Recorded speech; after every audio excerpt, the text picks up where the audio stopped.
Hello, everyone, and welcome to Impact Wellness Podcast. I'm your host, Daria Kiesler. Today we discuss alignment, self-alignment, connection with yourself on different levels, connection to your heart, what is the truth, what is your truth, what is your purpose. And I'm going to speak with my dear colleague, Penny. I met her in 2009 and we had interesting situation that actually our physical body connected, but I don't think I didn't know why we met at that time of our life. So all of this you will be able to explore and hear with us during our podcast today. Hello Penny, how are you doing? Hi, I'm so good. It's so lovely to be here with you. Fantastic one. Yes, fantastic. Thank you so much for joining. And, it's going to be lots of fun today. Some memories from 2009, I think it was 2009 when we worked together. And I must be very honest with you today, as I'm more authentic with me. I'm just telling you now after 15 years probably, or whatever years. I think at that time you came a little bit crazy what she's talking about. Probably wasn't able to express myself fully. Leave me alone. I just want to do my exercise. I just want to do my treadmill and teach people how to exercise. And you just stay on site and do your alignment, right? With lots of, this is like going over and coming from in a fun way from how did we meet and what did you introduce me to. But I think deep inside always was that question, what is she talking about? I probably just didn't know how to ask you that question, right? So anyway, Penny, tell us more about you, your career, your path, and how do you help women to achieve the next level of enjoyment in their life?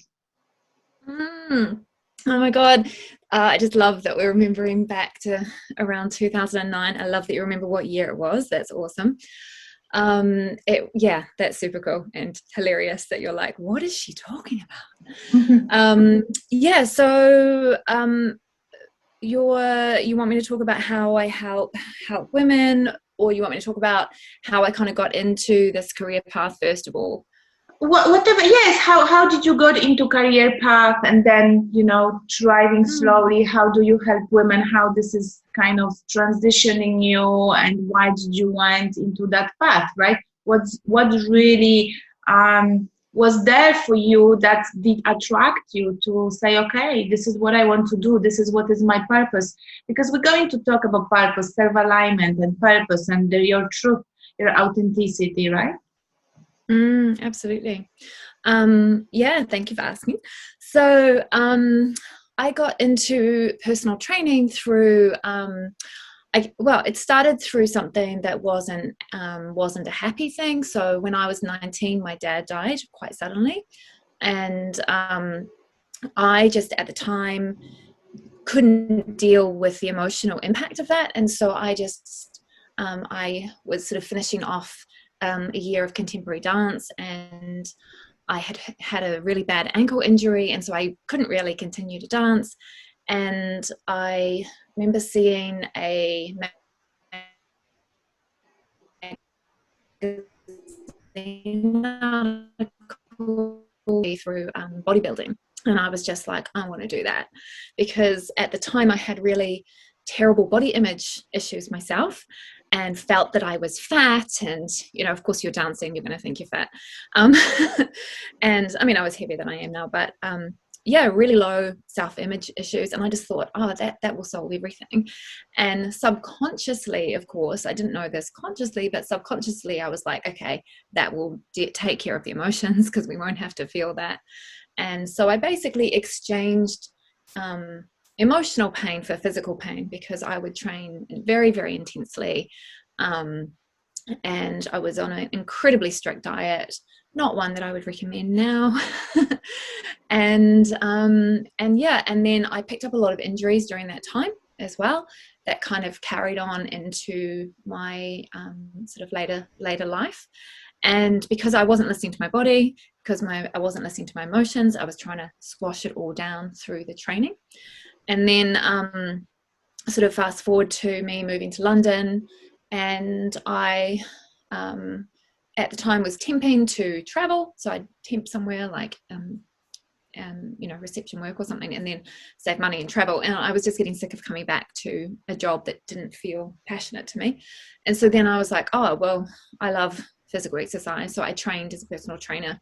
So that was in my very early 20s. And then early on in my career, I started to notice that the people who were struggling to get the results they wanted the most, so whether it was to lose weight or to let go of injury or whatever it was, they were the ones who had the most amount of emotional kind of trauma in their past or physical stress.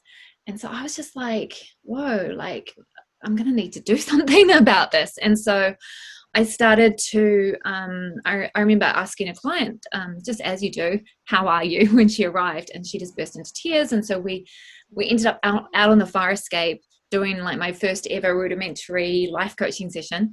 And yeah, so I was just like, okay, this is, you know, I've got some kind of natural ability with this. This is, I could take this somewhere. And I started to train in different modalities. So I kind of got into like Reiki and meditation and life coaching and exploring things like NLP.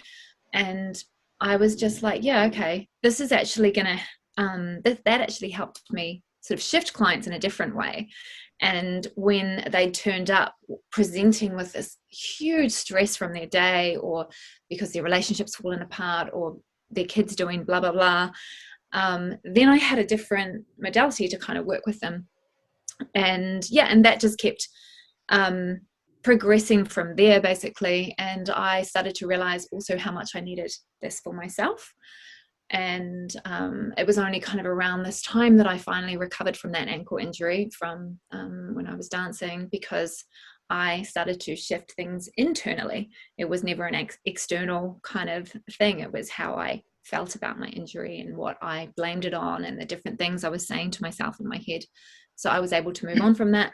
And then, yeah, I continued studying. I moved into something called life alignment, which is what I was studying. And that's where the alignment word came up when we met each other, which is this beautiful, amazing modality, which I still use a lot of elements of. And I've also sort of moved into different ones that I can teach people how to do themselves, so they can take their emotional tools and I can help them bring out their own tools using that tool, because everyone, in my belief, has gifts and magic to access their innate wisdom, their genius, their intuition. And it's all unique, and it's all individual to us, right? And so using this modality, I can really help bring that out of them and show them how magical they are. It's so beautiful, but I think I do understand you now better. You know why? Because so many things happen in my life, which pushed me to dig in deeper. Why those things happening, right? And to me, and how do I respond to them? Do I push my emotions and I go outside and I, for example, train and I physically, as you said, punish myself? And I think I was at that stage of transition, me from my injury. And, you know, I had the injury which I suffered for so many years. In 2004, I had to stop to be playing on professional level. Knee, right? And, yes, exactly. And I think around 2014, so look, another five years later, it was when I started to understand that my knee cannot still heal because I've got this blockage, as you said, blame, why this happened to me, negative energy that came. And obviously structurally there was a problem which I had to fix and I couldn't overcome. You cannot overcome structure, right? But if there is an emotional block, you may not align with what is actually going on, right? And anything you will do is not going to help you. So I had surgery in 2014, which was very successful, but I think everything that I've done that lead me towards surgery, which was work on emotional level, forgiveness. I did lots of soft tissue work, which was really releasing my emotional trauma that allowed the success of post-surgery recovery to happen. Right. So and then what's happened, you mentioned at the start, your father passed away, and that's also, you were much earlier than myself exposed to finding a way to continue your life and shine in your life despite, there are some problems on the line, despite this tragic event that happened. And for me, this happened 2018 and 19 and 20. I've lost my sister in 2018, my grandparent in 2018, then I lost again my grandma and again my grandma. And these events are throwing you, and you have to start to change your thinking to be able to continue living, right? So because we were at different situations were happening to us. That's why I told you, lack of self-awareness, because we were living in a different worlds at this time, make that I never ask you what you really mean through that, because I didn't bother. That's probably the truth, right? I had a different agenda in my head, right? So so life aligning us today, right, with our experiences. Penny, that's beautiful. What is the next level of enjoyment in life that you bring to women? What do you mean through that? So I think, we're always on this journey, like you said, like you were in a different place in your journey, and it was just perfect that we didn't connect over that at that time. And yet we managed to keep bumping into each other physically in London. We're yes, like, oh, hello. That's this crazy, right? There is always physically you popping. There was, it was just so mind-blowing. Sorry for disruption, but it's it's very great. good point. Very good point. Yeah. So, so I don't think about it as you were so off track or I was off track or anything like that. It was just, you were in a different place doing what you needed to do, and I was in a different place doing what I needed to do. And so, yeah, it's that kind of alignment is just allowing us to be ourselves and explore kind of where we're at, and then we can sort of move forward from there and learn from our experiences and grow from our experiences. And so helping people to come into an alignment is acknowledging that where they are is where they're meant to be, and just rather than kind of feeling like, because we can feel discomfort, and I think that's something that can be confused, or maybe called being out of alignment, and we could easily call it that. But when we can kind of be with our discomfort and say, okay, I'm uncomfortable, so I need to shift and change. But it's like the lobster who's growing out of their shell, or their carapace. It's one of my fancy words. That's the shell's name. And so as they sort of grow, they shed their shell, and I guess they grow a new one. And if they weren't uncomfortable, they wouldn't know to shed the shell and to let go of it, and then they could expand and they could kind of find a new home. And so that's like us. We kind of need that discomfort in order to bring us into that growth and bring us to the next thing. And maybe we'll bump into somebody on the street at the right time, and then we'll reconnect with them later on, just like we have. Or I was speaking to a friend of mine, a coach, this morning, and she said she was going to meet with a new client who found her business card on the ground. And she doesn't go around dropping them on the ground, by the way. Mm-hmm. Yeah. Yes. And when you say enjoyment in life, what do you mean? So when someone is shifting, yes? What is that then? So I think for me, really being able to get to your next level of enjoyment is having a peacefulness and a trust. And so if you can kind of sink into where you are, then that is kind of like that acceptance, and it's like teaching you to have the trust in yourself. I think for me, a huge part of the journey of my for myself, and that I take my clients on, is teaching people to trust in themselves, and to trust what they're feeling, and to trust what they hear and what they're listening. And how can we really fully enjoy anything if we're freaked out about what the next thing is going to happen, or if something we did is going to catch up with us, or something won't happen? And if we can just relax and trust and say, do you know what, whatever is going to happen or has happened is meant to happen, because that's going to lead me to where the next thing and what I need to kind of understand. When we can get into that space of trust, then anything that shows up, we can move with, and we can use to our advantage and to the advantage of everyone. Because when we're really listening and responding truly to what our hearts are telling us, that is going to be in the highest good for everybody. And so that's when we're really putting ourselves first, then it's going to be in the highest good for everybody. It may not look like it straight away, but it provides the best opportunity for everyone else to grow. And I think for us to really be in enjoyment and to be in joy, we have to have that trust, that baseline of peace, clarity, really like flowing and understanding our intuition, and feeling safe.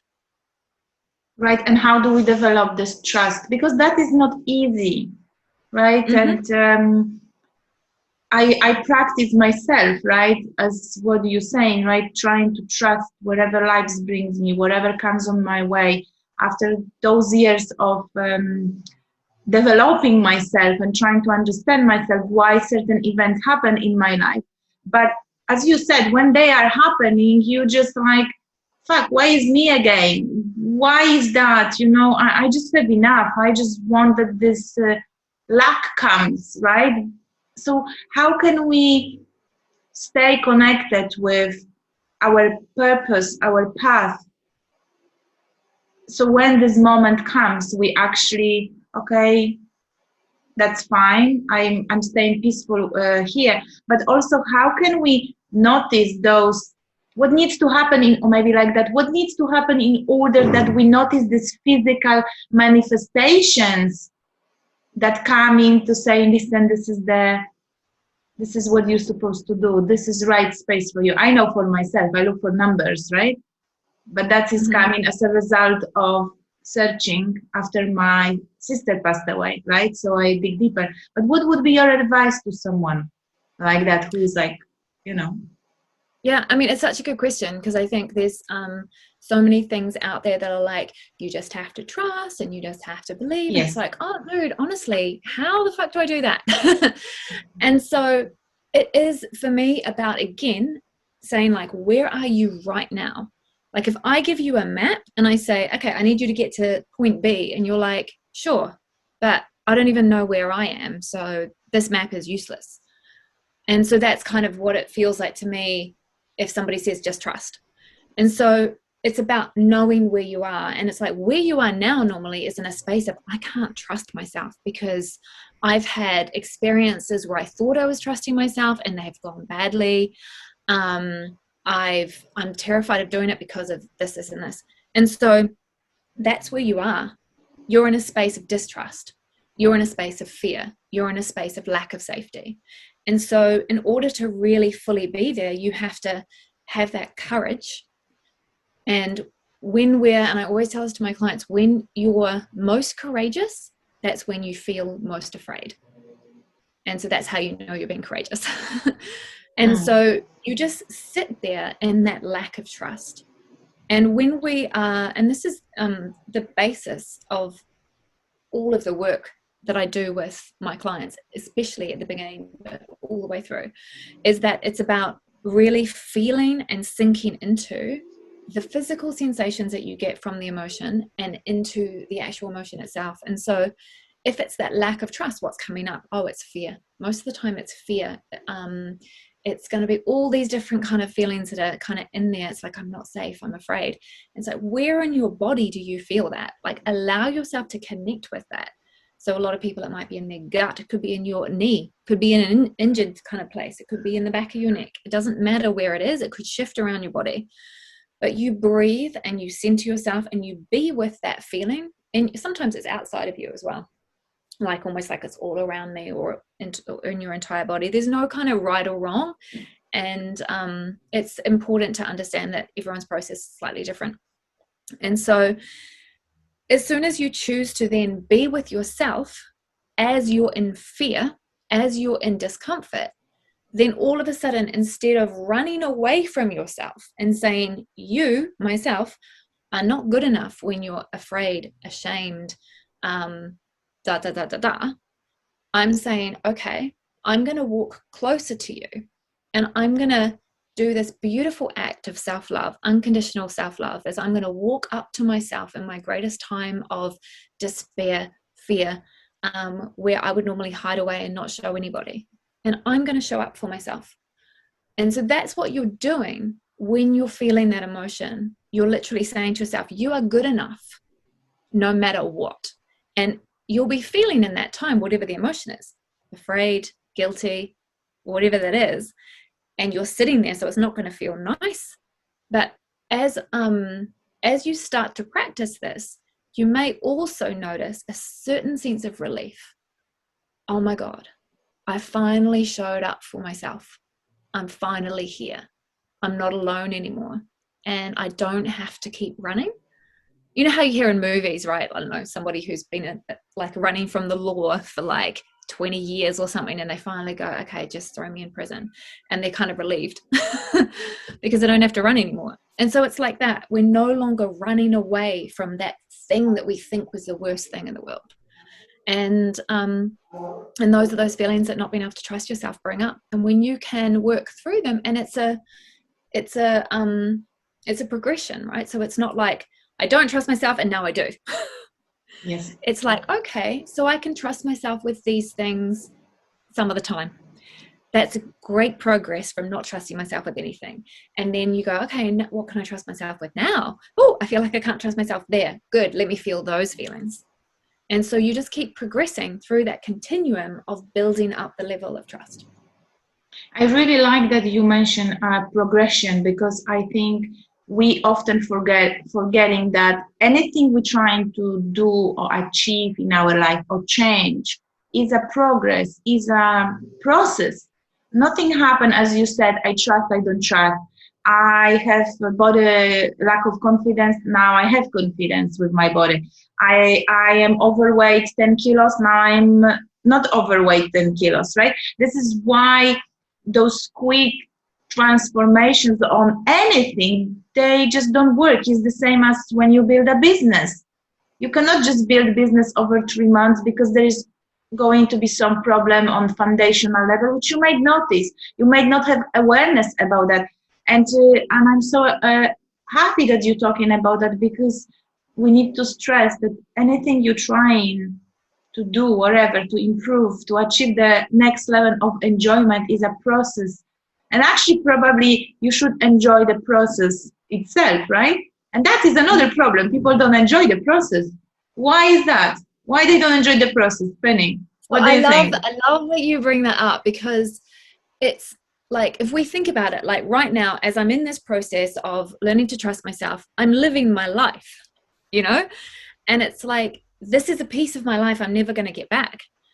And so it's like we have the choice to kind of just really fully commit and say, I'm here now and I'm going to be present with myself. Because I think, and I've done this, and you know, we all still do it at times, right? We jump out of our bodies, we leave ourselves, we don't want to be present with what's going on.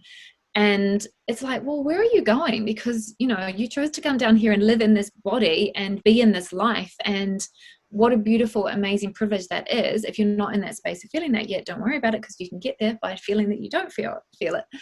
But it is, again, a process to get there, to kind of really enjoy. And I think that is another really key thing about being able to enjoy, is being present with yourself And we learn to be present with ourselves as we accept the discomfort as well as the comfort. Because as you go into, you know, you've heard people talk about their shadow selves, and that's going into the discomfort, right? So it's like, oh no, the part of me that is too loud, or the part of me that likes dancing crazy, or the part of me that gets really grumpy or angry or whatever, or doesn't earn enough money, or is bad in relationships, or is a bad parent, or whatever it is, then we don't want to face that part of ourselves. But when we do, that we're going into our shadow selves, and we find this beautiful treasure that our gifts and everything lives in there as well. And so that is what we risk never connecting to if we don't go into our shadows and we don't be present with ourselves. And so, yeah, I would say that's another huge thing about being in enjoyment. You have to be here to actually be in enjoyment. You can't just be somewhere else. I think so many people enjoy things retrospectively. And so it's like, I went out, and now that I'm back and I'm safe and nothing bad happened, I can think about what happened during the night. And, oh yeah, that was a great night. But at the time, you're still in this anxiety-riddled fear.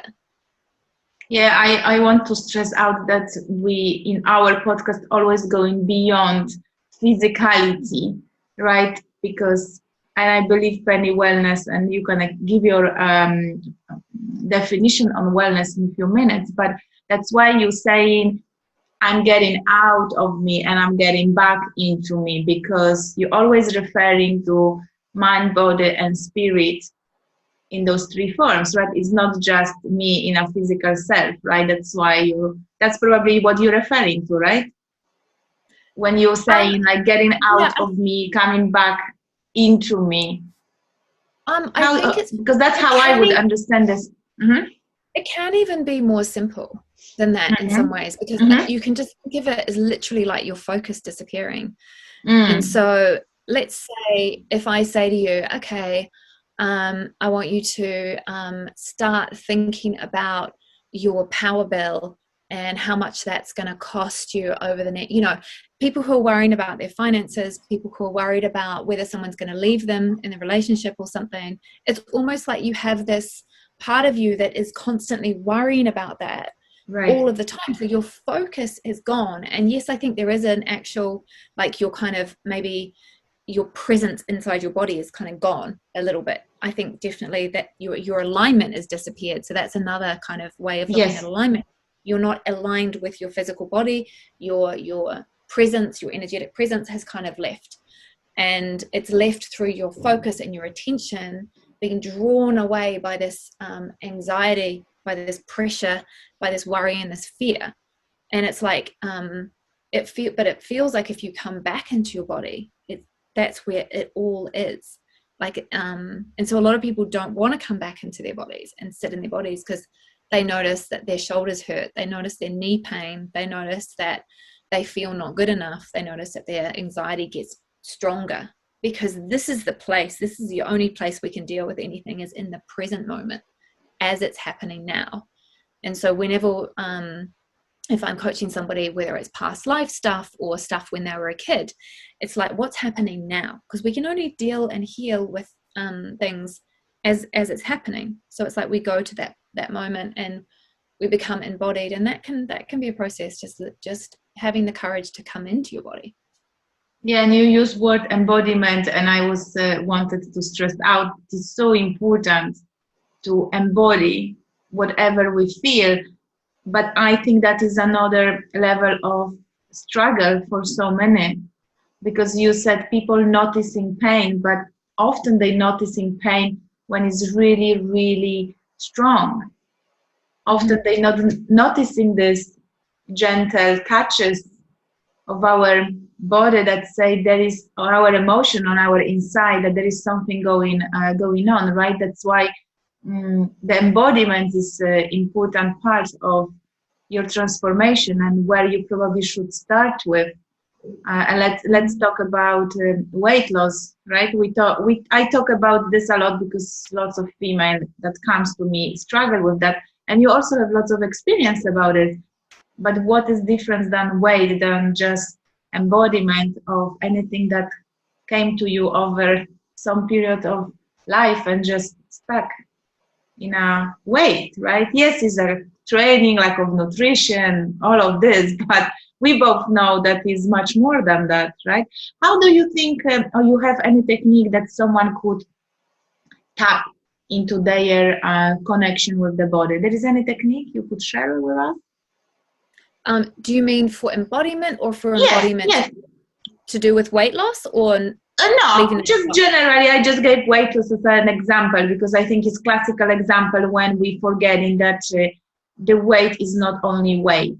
It is calories in, it is calories out. I repeat this all the time because we have like series of discussions, and I always go into that because many women struggle with body self-image. That's always is kind of circulating around that word, right? With the diet industry, it's crazy, huge, right?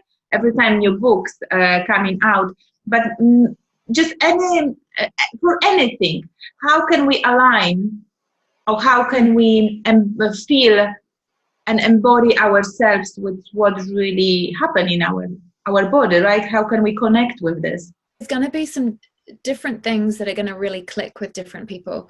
So for me, working with somebody, when I'm one-on-one, there's normally like an intuitive, like I do a lot of, if you like, I don't know, channel meditation, where I'll just intuitively speak what kind of comes to me, and then that will become a meditation for that person. Or if I'm working with a group, then that'll be relevant for that group. And so it might be something along the lines of really focusing on what is beneath their feet,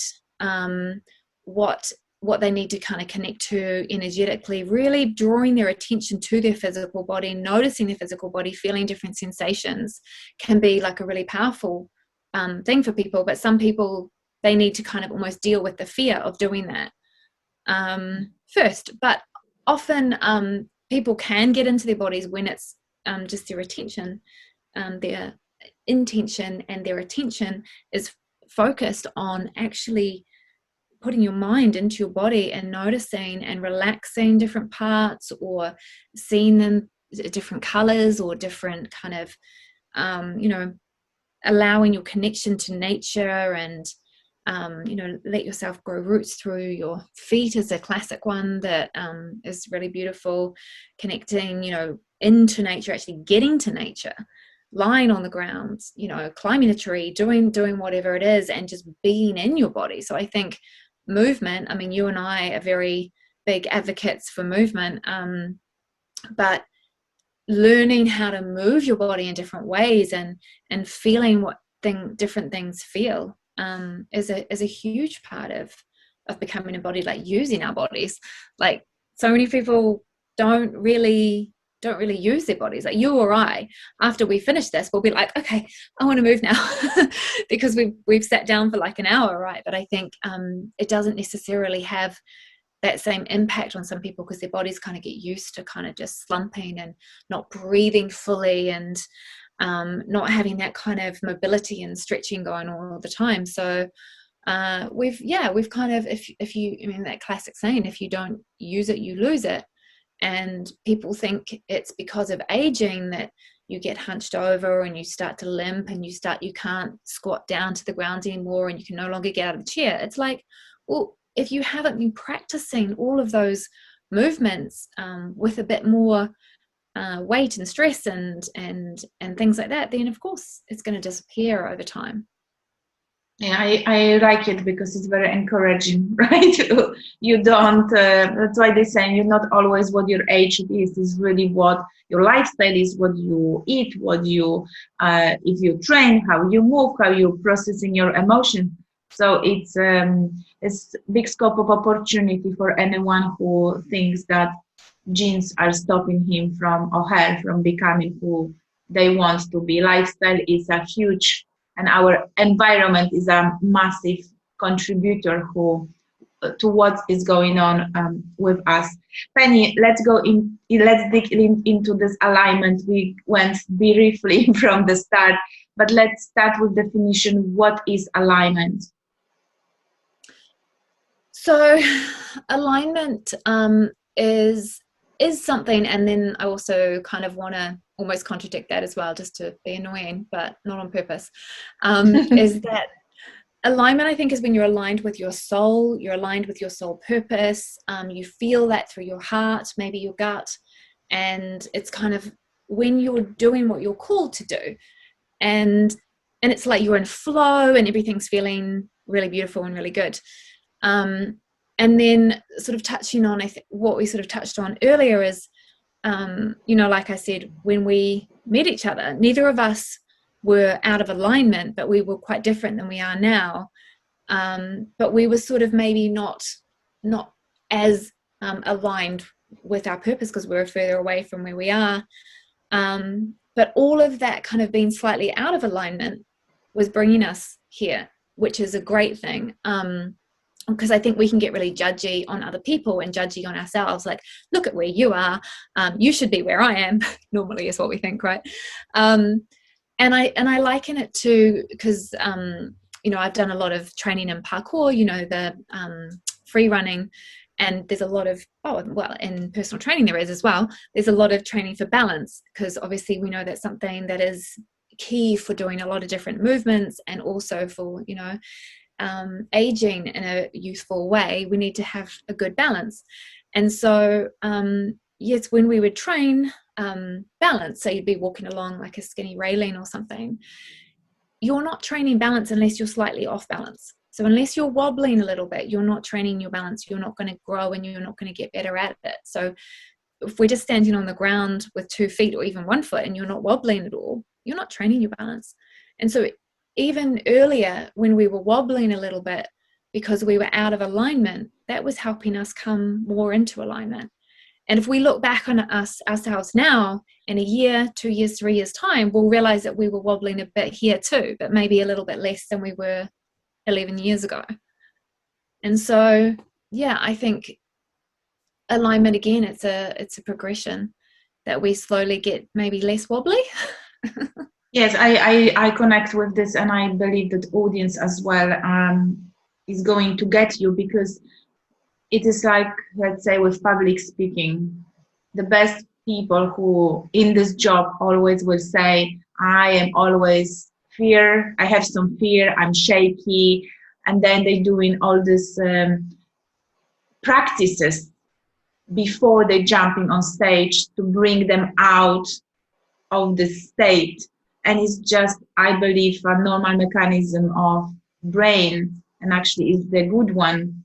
That's why I get you where you're coming from, and I completely agree with this definition. To progress, you have to be uncomfortable, but it's the uncomfortability that we don't want, because we want to be there straight away and we want to pass this stage. And just coming to me that maybe sometimes we want to escape what actually being human means, right? Because being human means having some struggles to experiencing what does it mean that, and whatever is going to happen after your life is really what you believe, right? I don't touch this, but I think it's great and very insightful explanation. Penny, why do we need alignment, or why do we need this shakiness in our life? You kind of touch on it, but is anything you would like to add? Oh, I just think that it's really just about growing and getting comfortable with the discomfort, because we're so drawn to we're like beings that like beeline in for comfort. And so if it's raining outside, we're like, oh, it's an inside day. And I really learned through my parkour practice that it's like, let's just get outside, and as soon as you start moving, then you warm up, and the day never looks as bad outside when you're in it than when you're looking out the window. And you can actually just have so much joy and pleasure interacting with the elements. But there's that initial discomfort of getting out into the weather and maybe feeling a cold face, and sometimes you get really freezing in your hands, you can hardly move them, and all this kind of stuff. But there's this joy and this unbridled pleasure at kind of interacting with Mother Nature when she's just going a bit nuts. And And so, yeah, I think, I mean, one of the things that I got into here, living near the ocean in New Zealand, is that, and I'm right down the bottom of the North Island in Wellington, and it's not renowned for the warmest weather, although we're having the most amazing autumn. But anyway, the water's cold, right? It's very like England, the water's cold. And so it's good to do like cold water immersion and things. And like one of the things I hate the most is being cold.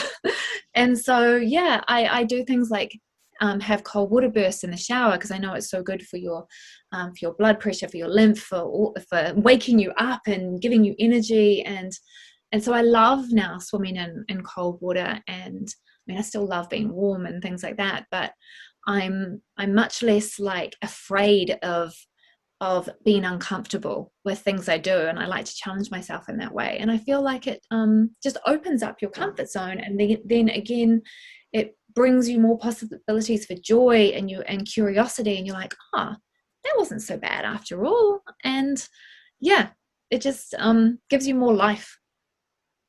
Yes, I again, we saw connecting on everything that you're saying, just because what we went through, right, and the experiences. Because right now I'm also here around beautiful Mediterranean Sea in Spain, and exactly what you said, right? You go in there, I touch the water, oh, it's very cold.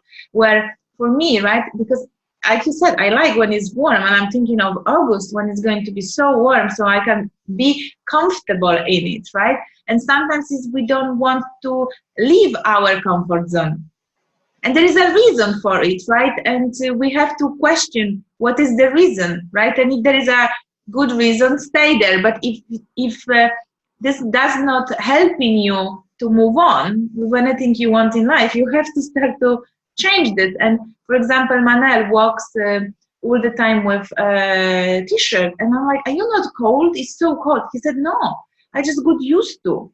I was cold at the start, similar as you, but now actually it's okay. So it's again telling us that the body is the beautiful thing, because it's adjusting to whatever we are forcing the body to do, right? It's so cool. Straight away came to me this cold water, and Manel and you, and both don't like it cold, but you're trying to adjust and change. And I agree with you, it's going to hopefully help you to push yourself to something bigger. So maybe I should go into cold water.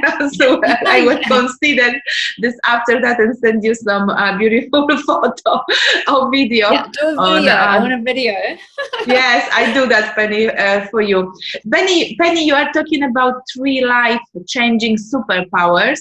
And what is that? And how do we attract those superpowers in our life? Awesome. Thank you for asking. So I think this is really about the process that I take my clients through. That it comes under lots of different names. Like there's the Sedona technique and the acceptance process and release, all of these things. And well, me and one of my very close friends, who we do a lot of this work with each other, because you have to have other coaches to keep you in alignment, make sure you're staying on track. And so we call it the feel it process, because it's really about diving into your emotions and feeling it so you can move through them. You can release blocks, release trauma, and then move on to greater joy and greater connection with your intuition and your own gifts and talents. And so the first superpower is to change the way you feel about anything. And if you think about it, it's like, okay, I'm terrified of I'm running out of money. I'm terrified of falling in love, because what would happen if I'm going to be that vulnerable? Or I'm terrified of, I don't know, asking somebody out even. Me being a recovered commitment phobic, I didn't realize for a long time that I was very commitment phobic, and yet I had all of these subconscious strategies to keep myself out of a relationship. And so I'm now in a relationship, a very, very amazing relationship. So, which is very cool. But I spent a lot of time, first of all, realizing that I had this issue around commitment, and then actively deciding to change how I felt about it. And so identifying that I had this fear, realizing where a lot of it came from. A lot of it was past life stuff, but a huge amount of it came from my father dying. It's like, oh, okay, you love a man, he will die. And so it doesn't make any rational sense. So our emotions are not rational. And I think that's a very important thing to realize, because we're like, oh, rationally, I know that's not the truth. But that's not how we operate at an emotional level. And so there's some very unusual things. Like one of the beliefs that I uncovered when I was in London was that, which I know for a fact is not true, but irrationally I believed, oh, I wasn't good enough for my dad to stay alive for, so therefore what man is going to love me, basically. And so that was a really good one to clear out. And I chose, so with this first superpower, I've been able to change how you feel about anything.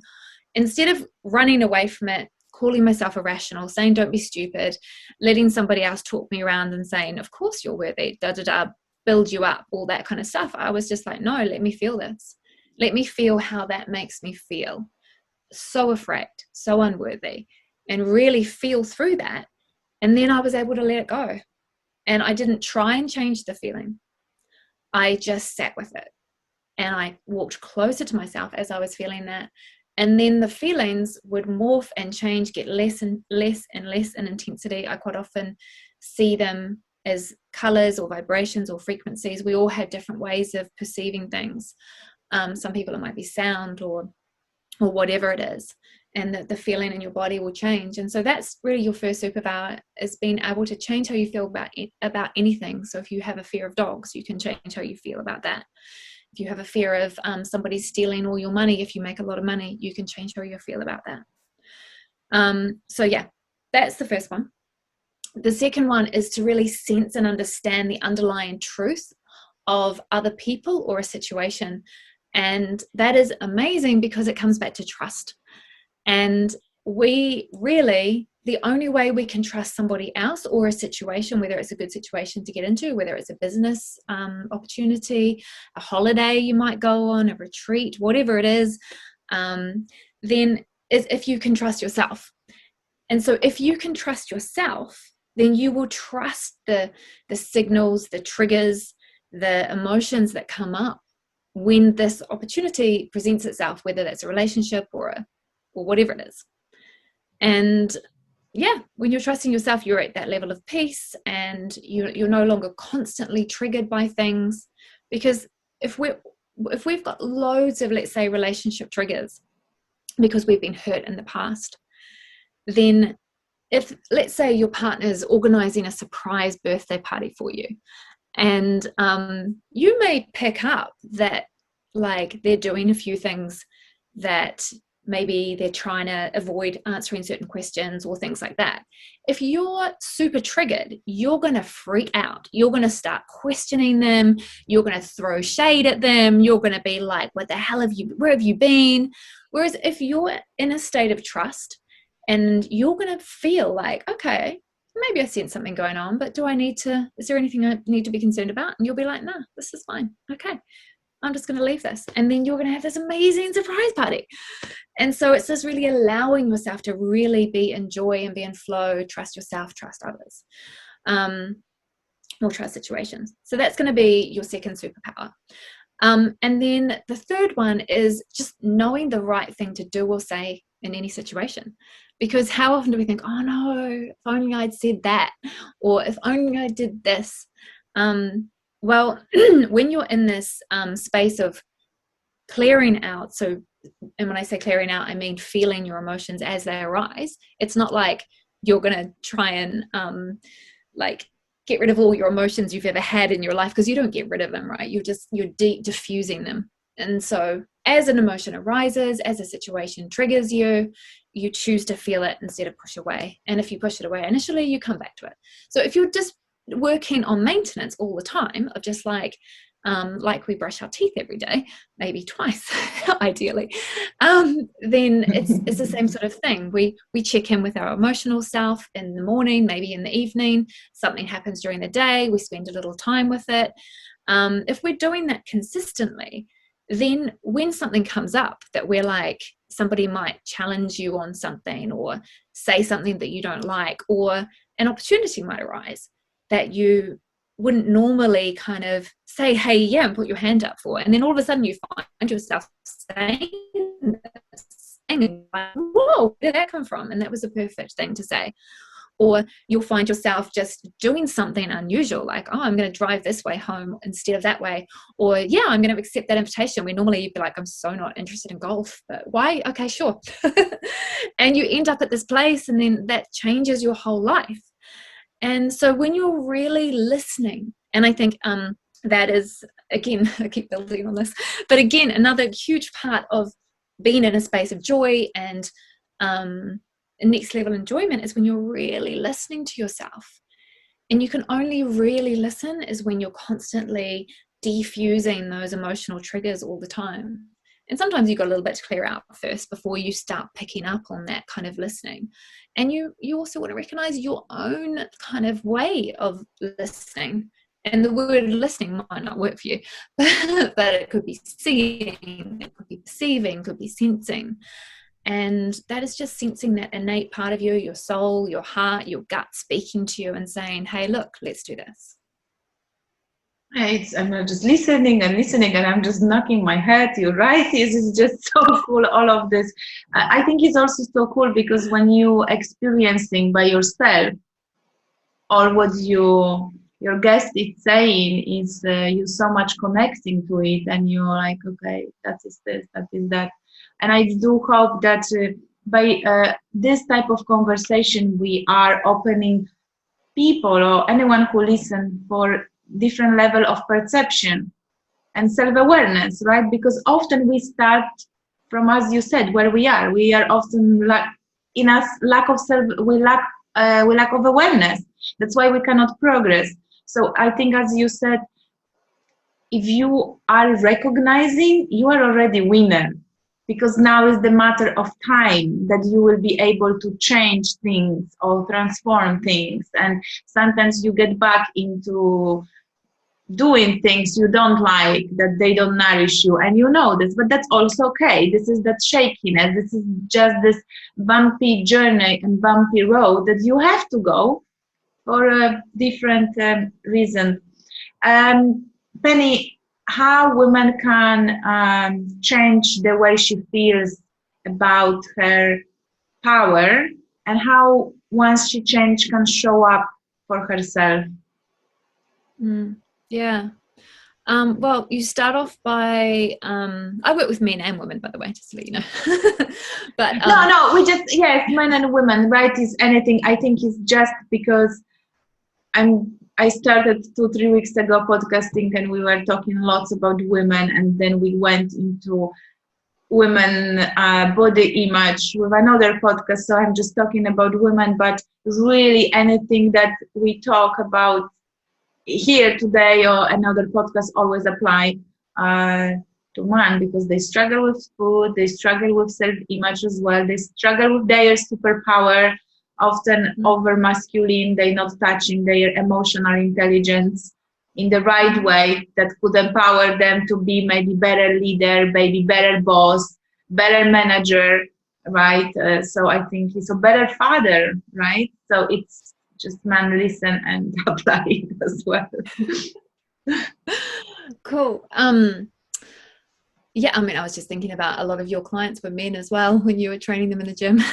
Yes, exactly. I was like, yeah. Just that they are straightforward, Penny. It's just, okay, let's do this and that, and there is no question, right? Okay, eat this, eat that, and there is no question about this, right? Where women have all this fluff around, but I know that men have also fluff around, just they're not speaking the truth very often, right? Just for different reason, which probably is another podcast we can do about this, why they don't authentic with themselves, right? So Penny, I just go once again to the question, how can women change the way she feels about her power to show up? So the first thing is to acknowledge the moments where you feel powerless. And so because I think we do try and like shortcut things, and we're like, okay, I'm feeling powerless. Let me jump up and down and pump my arms and do a technique, which may really help you initially, but it's not going to last. It could be like a, I don't know, like a quick fix that makes you feel a bit better in the moment. Do a few star jumps, maybe. But what we're really looking for is, what is the root cause of why I'm feeling powerless? And so starting by connecting with, it'll normally come up because there's a situation you're thinking about where you feel powerless, where you're not being able to show up as your full, powerful, amazing self. And so a lot of men and women will be able to connect to a time, probably very recently, that they've experienced that. And so it's about going into that experience as if it's happening now, and being there and feeling what sensations they get in their body and what it feels like. It's like, oh my God, I'm suddenly so unsafe. I'm so ungrounded. I've left my body. I'm looking out at everybody and I'm feeling them judging me, and I'm feeling literally like they're going to attack me or something. And when you can just acknowledge that and just stay with it, remember, we're walking closer to that part of ourselves that's afraid. And when I say that part of ourselves, maybe it's us from 2 years ago, 20 years ago, and we walk closer to that part of us instead of abandoning it and leaving it there, which is what other people do to us, right? And that's what we're afraid of. And so if we lash out or we get guilty or sad or something, we would have had experiences of people saying, don't act like that. Come on, suck it up, be better. And so then we start to do that to ourselves, and we set the precedent for how other people will treat us. And so if we're internally abandoning ourselves, running away from us at our greatest time of need, when we're feeling powerless, when we're feeling like so judged, and we're like, oh God, I'm not going to be here, and we leave our bodies and we don't want to feel those emotions, we teach other people to do that to us as well. And so instead we come close, we realize, okay, I've had these issues in the past where I felt powerless, maybe with public speaking, or maybe asking somebody out, or going on a date, I don't know, whatever it is, doing a business deal. And so we imagine being in that situation, either one in the past or just one that we could conjure up through our imagination, because our imagination can help us heal so beautifully. And then we'll notice all of the feelings coming up into our body if we're not blocked off from them. And that's a whole, probably another podcast if people are, which I was initially, but yeah, that's another thing. But you feel those feelings and you sit with those feelings, and you don't try and make them go away, and you don't try and rush yourself, and you say, yep, I'm feeling uncomfortable right now, this is the emotion, and you stay with it. And as you keep moving through that, then you're moving through how that powerlessness is acting out, like the physical manifestation of that powerless feeling. And as you move through this, you're moving out of the fear, out of the lack of safety. And then, I mean, there are other things that sort of come into it. Again, they're more intuitive things. Like, I mean, I work with a lot of visions. So when I'm working with clients, I often get like a vision for them that either if I understand, then I know they're not going to, and if I don't understand, I know they will, because it's always about bringing out their gifts and gifting them with the ability to understand their own things. And so that's just going to help them with that.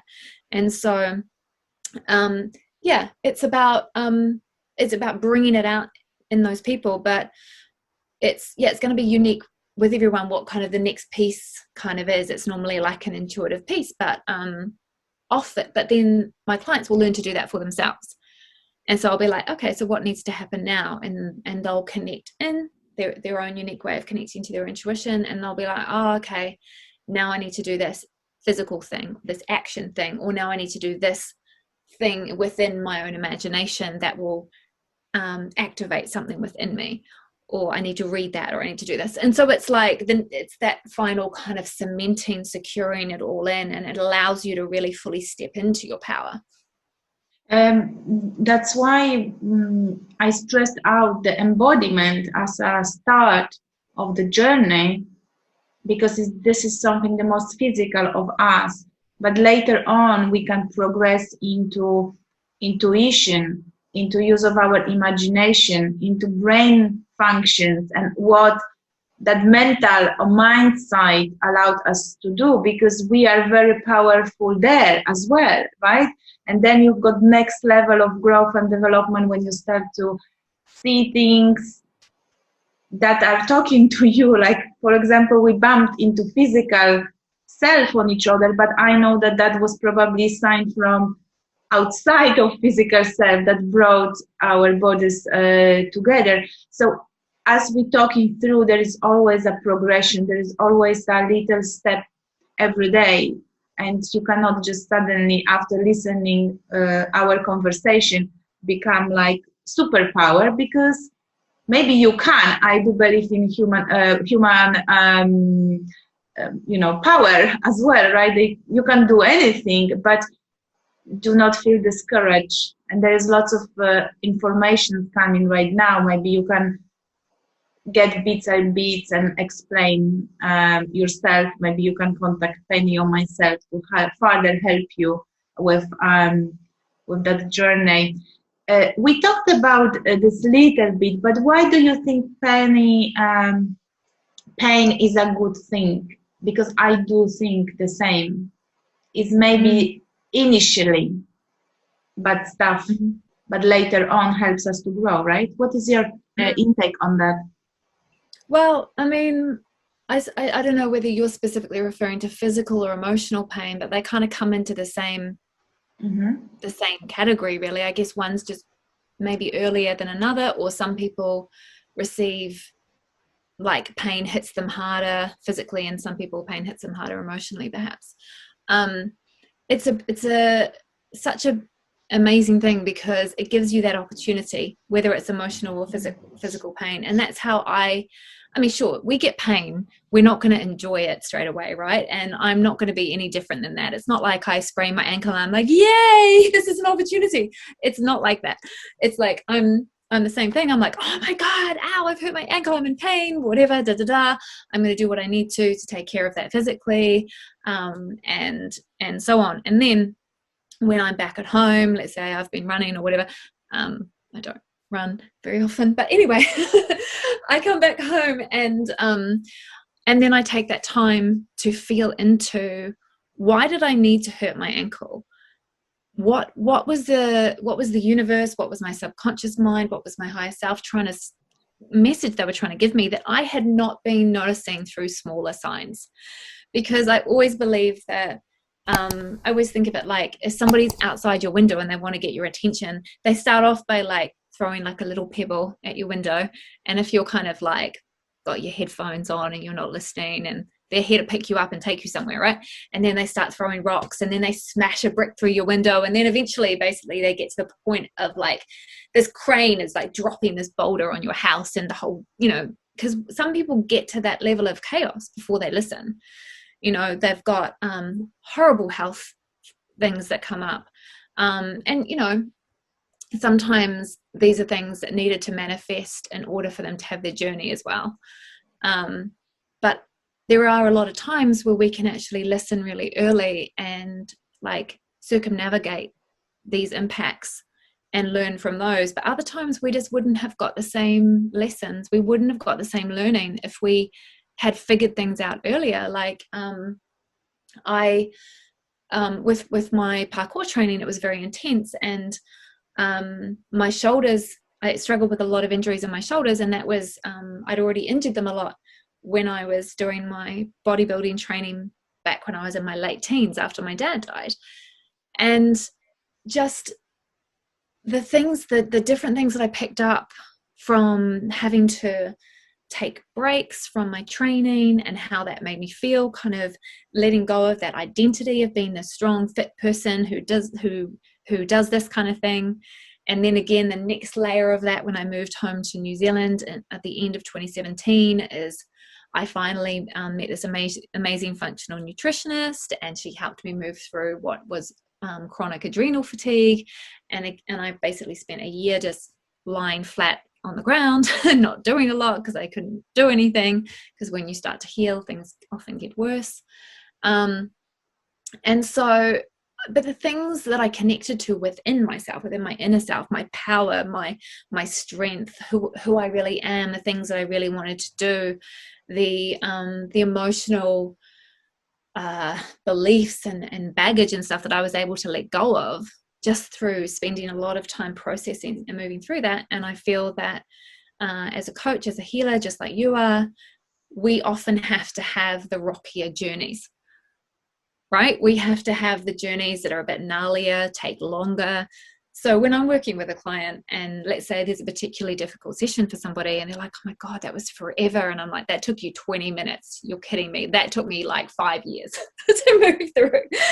And things, I mean, energy just moves so much quicker now. But obviously, as you'll know this too, as soon as you have somebody that you're coaching, they're in your jet stream, right? And so they are already benefiting from everything you've learned, everything you've cleared, everything that you've moved through, and they jump in your jet stream and everything happens so much quicker for them. And they're like, and you're like, this is insane. It just moves so quickly. And I mean, I love it. It's amazing. But it's always like, wow, that's so fast. Do you notice that same thing? Yes. I do notice, because I always tell to my clients, I would love to be where you are today, because I had to go through these things. Possibly on our journey were people who would help us to go faster, the same as I met you, right? That maybe was the answer, right? She come in, she appear, speak to her, but there is some reason I did not. For, like I said, I don't know why. Maybe because I had to go through this journey by myself, because I'm working with people and I had to go through this harder journey. But yes, I'm happy for them. At the same time, probably positively jealous that they don't need to go through that, right? Because it's like, why the heck is me? Why I have to go through that? Penny, so what are the few tips from you how people can actually shift these blockages to live life that they feel they deserve? It's such a good question. And for me, shifting the blockages, it really comes into energy and emotion. And so letting yourself just be where you are right now and not needing to be anywhere else. That's the first thing, is kind of just coming into that space of acceptance. And that can take a little bit to kind of be like, okay, yeah, things suck right now. And I wish I was here, but I'm not. And I feel like a big failure, or I feel fat, or I feel exhausted, or whatever it is, and just be there. Like that's actually a really big thing to start off with. And so if you can do that, or even do a little bit of that and be like, yeah, it's not the best. That's at least better than everything's great, which is a technique I tried a while back. It does not work, just to let you know. And so really just being honest with yourself, having that radical honesty with, this is not cool. Because a lot of the time as well, we're sort of taught to that if we're like always happy and chirpy and we don't complain, then that's like a really virtuous kind of attribute. But actually it's not authentic, and it's not healthy for you, and it's not healthy for other people. We're not looking for you to constantly complain, but just be honest with yourself. At least be honest with yourself. You don't have to open up and sort of drip all your worries and fears on everybody. There might be one or two people that you can confide in, but it's okay just to say, do you know what? Today's hard. I'm getting through it though. How's your day? Like that's being honest, but it's also not explaining all of your medical issues and whatnot. And so honesty, showing up right where you are in that moment, and then starting to connect with your emotions. And when you can do that, that is just huge. That is massive. And when I say connect with your emotions, because we're mainly talking about the uncomfortable ones, because those are the ones that most people avoid.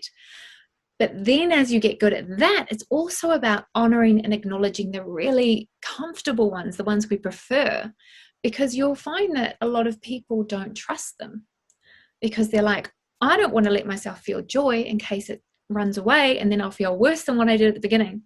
And so there's lots of little kind of, excuse the term, but mindfuckery things that come into it that we don't necessarily expect. You can be terrified of success while being terrified of failure at exactly the same time. And so just letting yourself kind of be surprised by what comes up and just go with it. And just be right where you are. And just go, okay, well, it seems like a thing. Let's go with that. So just being really honest with yourself, being right where you are, and trusting that if you're, if you really want to work with, say, you as a coach or me as a coach, there will be a way. If that's right for you to do, there will be a way. And if it's not right now, then you'll find something else that is right for you, whether it's reading a book, talking to a friend, doing an exchange with somebody, manifesting some money out of the blue. Like, there'll be a way. And there's never like a cutoff and sort of like, oh, this is available for some people and not for others. Like, if there's something that costs like 50 grand, you're like, I feel I need to do it. Well, maybe there's something that's a little cheaper for you right now that you can do. Like, don't just think, if I can't do that, I can't do anything. There's always something available for everybody. And it's just about looking for what that is for you and being open to it. It might look a little different than what we think. Okay, Penny, so you are saying going from deep self-compassion to mindfuckery. That's what you say. That sounds like, I really like this, right? Because it's deep self-compassion with yourself, right? And that's why I want to stress it out. It's not that you're going to now complain and accept all your compliance, right? And complaints, right? Thank you. But it's about being honest with yourself, right? And I agree with you about this mindfuckery. I do like this word, buzzy word for me for today, because often we don't want to accept the joy, the happiness, probably from lack of gratitude, what comes into our life. And that's why I definitely advise everyone to write gratitude and what you're grateful for every single day. So then you can also progress into probably better life. It's a really beautiful thing to do if you can feel it. If you can't feel it, then you start with, I would like to be grateful for, but right now I can't. Fantastic. I like this. Yeah. And then because I think the thing about like affirmation or gratitude or things, it has to be truthful. We cannot bullshit ourselves. We can pretend to bullshit ourselves. And we can maybe temporarily convince ourselves we bullshitted ourselves because we might feel slightly better. But actually, I find that if you've got an affirmation that does not resonate truthful to you, it will make you feel worse rather than better. And so it's the same with gratitude. It's like, I would love to be grateful for the fact that I have loads of money and I have a roof over my head and I have a beautiful partner, but right now I just feel miserable.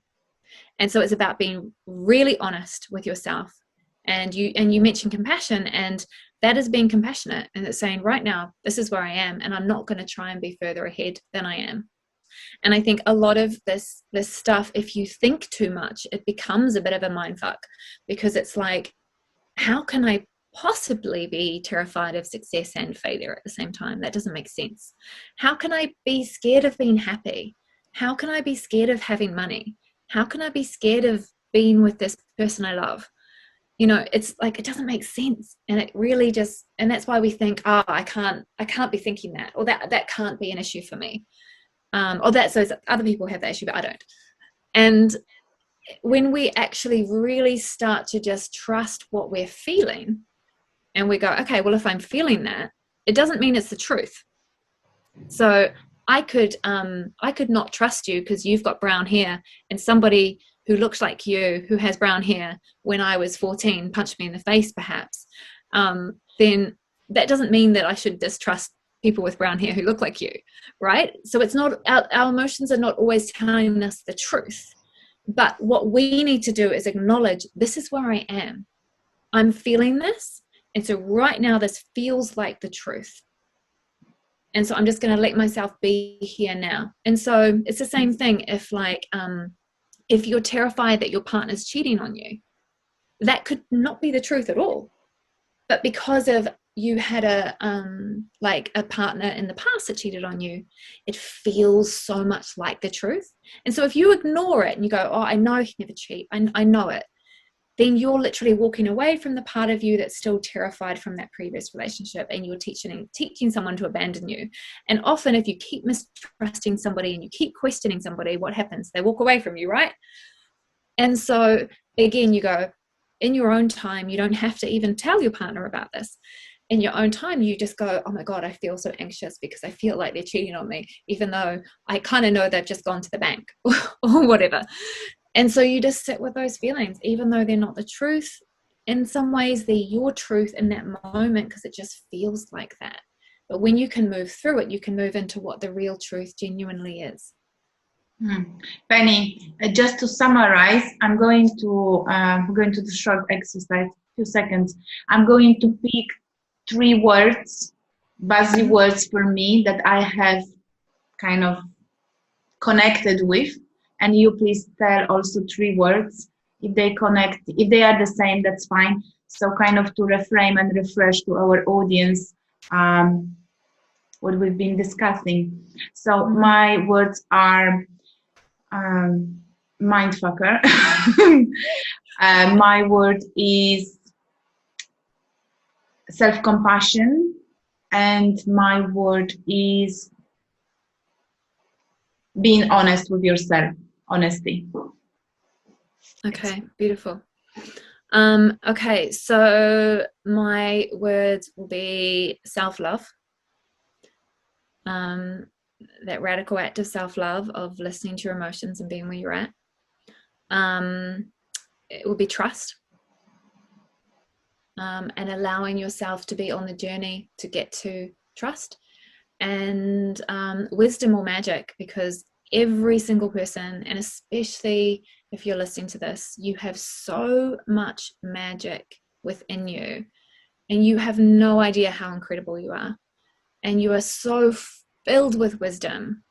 And I mean, this is one of my gifts that I've had my whole life, is that I can see other people's gifts and their magic so easily, and it's my joy as a coach now to help them bring it out. And so yeah, wisdom and magic. If you don't believe that you have it, that's okay. You don't need to start with believing that you have it. It's just getting curious to be like, what if I did? What if I did have it? How would that be? So, beautiful. Yeah, thank you so much. And I would love to ask you guys to write down your 3 magical words from this podcast as well. Penny, how can we find you?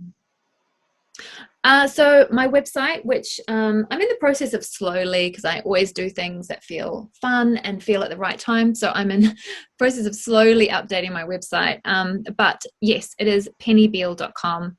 So PENNYBEALE.com. So that's my website. And then I've got, Instagram and a Facebook page, which I put things on as well, which you'll find under my name as well. So yeah. That's me. Beautiful. Penny, thank you so much for sharing this amazing wisdom. It was lots of fun. It was always amazing getting back into 2009 and sharing memories and sharing this physical moment that we did not think why was there, but was aligning us in a different way. So once again, thank you so much for coming. Thank you for having me. It's just been so much fun. I just love reconnecting with you. Yes, it was beautiful. And thank you everyone for listening to the podcast Impact Wellness.